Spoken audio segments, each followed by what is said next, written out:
êtes super nombreuses et nombreux à nous demander si le bois du chat a finalement pu être sauvé ou bien s'il a été complètement rasé comme c'était prévu. Je l'ai juste en face de moi, je vous donne la réponse dans 3, 2, 1. Tadam! Et oui, la forêt est encore là. Et oui les amis, c'est beau! Alors, qu'est-ce qui s'est passé? Je vais vous raconter ça. L'histoire a commencé en février dernier, quand les habitantes et les habitants du petit village d'à côté, là, qui s'appelle Tarnac, ont entendu dire qu'une forêt de chênes et de hêtres à côté de chez eux devait être complètement rasée pour être remplacée par une plantation de résineux.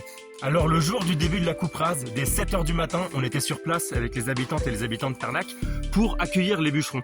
Alors, quand je dis accueillir, c'était avec bienveillance, hein, on avait du café, des croissants à leur distribuer, mais en même temps, on courait dans la parcelle avec des sifflets pour signaler notre présence.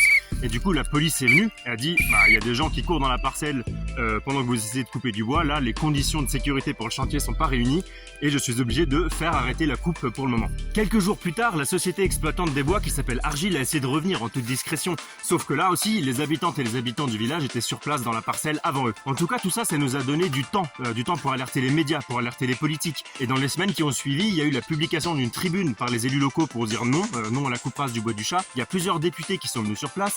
Et il y a même eu la publication d'une question écrite officielle à la Commission européenne par un député européen. Il y a bien eu une tentative de la part de la société exploitante et du syndicat de propriétaires forestiers privés de stopper le mouvement en organisant une grande manifestation devant le bois du chat, mais la communication était tellement axée sur le refus du dialogue que ça s'est retourné contre eux. La forêt n'est pas un bien commun. Le pouvoir de décision qui s'y attache relève de la seule compétence du propriétaire. Alors, il n'est pas acceptable que des phénomènes d'opposition se développent sous quelque forme que ce soit. La situation était complètement bloquée et à ce moment-là, PEFC, le label de gestion durable qu'on critique souvent parce qu'on considère qu'il n'est pas assez ambitieux, est entré dans la danse et a fait du très bon boulot puisqu'ils ont réussi à réunir sur la parcelle le collectif d'habitantes et d'habitants de Tarnac et l'exploitant Argile. Ils ont déterminé ensemble que les bois qui avaient été coupés pouvaient être enlevés mais que par contre la coupe s'arrêtait là. Maintenant, c'est important de dire que toute cette tension, elle aurait pu être évitée dès le début. Si les habitantes et les habitants de Tarnac avaient su à l'avance ce qui allait se passer avec leur forêt, ça supposerait que les plans de gestion ou une partie des plans de gestion soient transparents. Il y aurait pu avoir une discussion beaucoup plus apaisée, beaucoup plus tranquille entre les habitantes et la propriétaire, le gestionnaire, etc. C'est quelque chose qu'essaie de mettre en place Fibois Nouvelle-Aquitaine dernièrement, d'essayer d'associer les acteurs civils, associatifs, etc.